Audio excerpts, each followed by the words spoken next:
How about that, eh? Let's give a big hand for the Pens of Pet Coasties.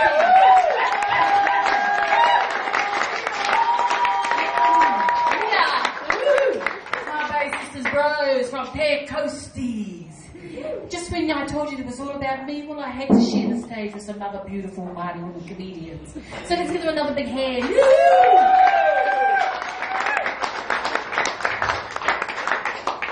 Tanya, do you like the jacket? Love it. No? Carpenter's doors in the house. Like the change here? Hey, Mother's in the house here with the jewellery as well too. Hey, so when I'm not being a comedian and I park the fact that I'm from Borra and the back shelf there, I actually am very, very fascinated about relationships, and I work in that area of relationships, and I'm absolutely fascinated by all sorts of relationships. Māori, Pākehā, wahine, tāne, tāne, tāne, wahine, wahine, brothers and sisters, elders and youngsters, anybody and everybody. And in fact, I get a lot of my material really just by looking at relationships and looking at different people. And I was very, very fascinated as a young child about my identity and who I was in the world. As we tend to do in our growing years, we stop and have a look at ourselves, I guess. And as an 8-year-old, I kind of realised, I have a Pākehā father and a Māori mother. So I asked my mum, I said, in fact, my dad's the only Pākehā, one of few in our family, or one of the family. And I worked that out, that's very interesting. So I asked my mother, hey Mum, how come you married a Pākehā? Mum's response to me was, well, it was either that or marry a cousin.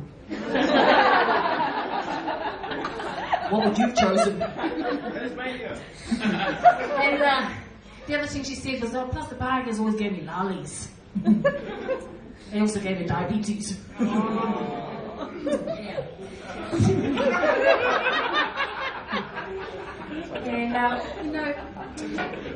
I do have another little comedy routine with a famous Pākehā friend of mine, Madeline McNamara from the Magdalena Women's Artists Performance Collective, and a whole range. She's a director and a writer and a producer and famous sister. And one time there, her and I had this little wee routine going on, and we used to play this little race relations game.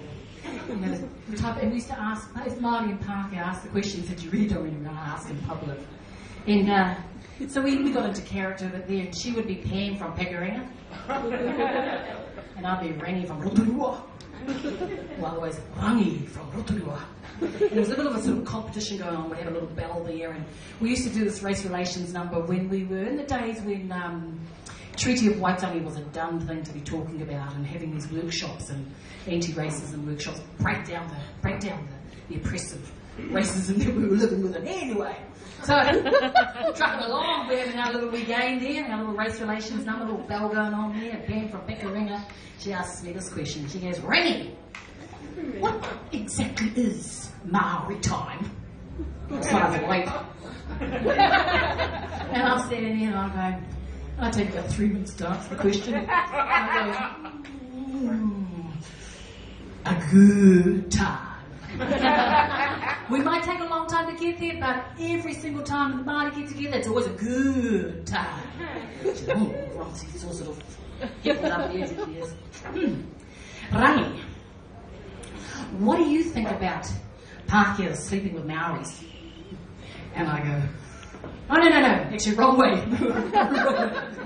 I ask her the question. It's me, Rangi from Rotorua, and I say, Pam, what do you think about Pākehā sleeping with Māoris?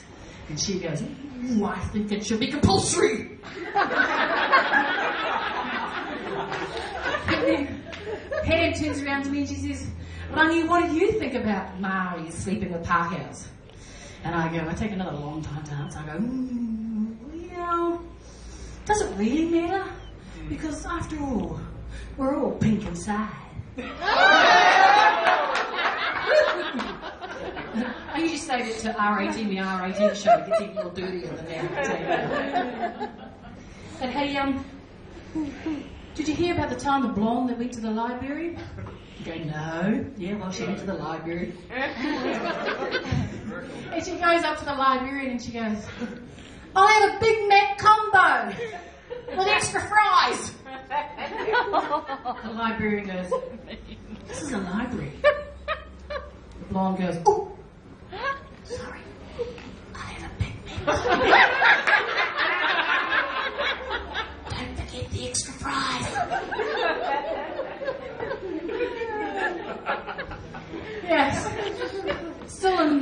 combination of Māori Pāngia relationships, me, wahine relationships. I had a mate of mine the other day was telling me her and her husband were in a car, parked stationary in a traffic jam in those stationary. It was down in Tory Street actually. And a sister comes running down the street. She's got these beautiful breasts swinging from side to side. They're really swinging. My mate notices that her husband's looking at these swinging girls. She says 2 words. And he says, what? She says, wrong bra. There's a silence. And he says, 2 words. She goes, what? Don't care. She said, you will care when I stick my fingers in your eyes. Yeah. How's the coat looking, Tanya? Is it still looking good? It's good.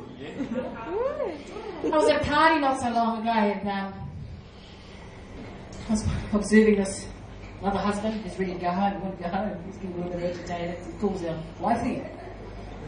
No answer. Wifey, time to go home. Still no answer. And he shouts across the room, mother of 6, time to go home. She replies, father of 4, not really.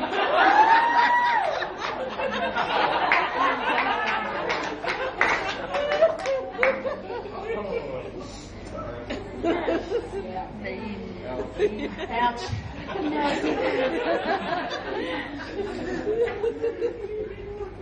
I'll make a little confession here tonight. Some of you know, some of you don't know. I'm a single gal. Yeah. Yeah. Oh, no, I'm happy about it. Don't worry about it. True. I've been a single girl for a long, very, very, very long time. Yes. And I used to play in the paddock with girls, not so these days, not with anybody. I want to play in all sorts of paddocks, I think. Talking of paddocks, a couple of nannies who were going to the shop the other day, crossing through a paddock. I come across a bull, and one of my nannies said, ooh, there's a bull. Do you think it'll charge us? And the other nanny said, I hope not, I've only got $5 in my pocket.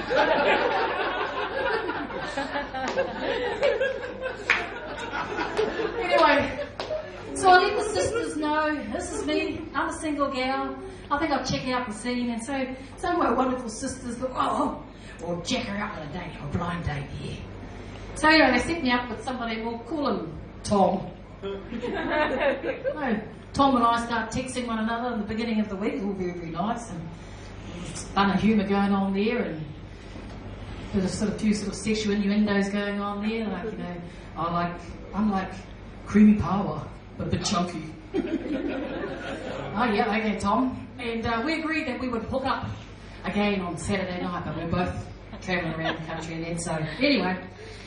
So come Friday night, I'm feeling really sorry for myself. It's late at night, I'm on the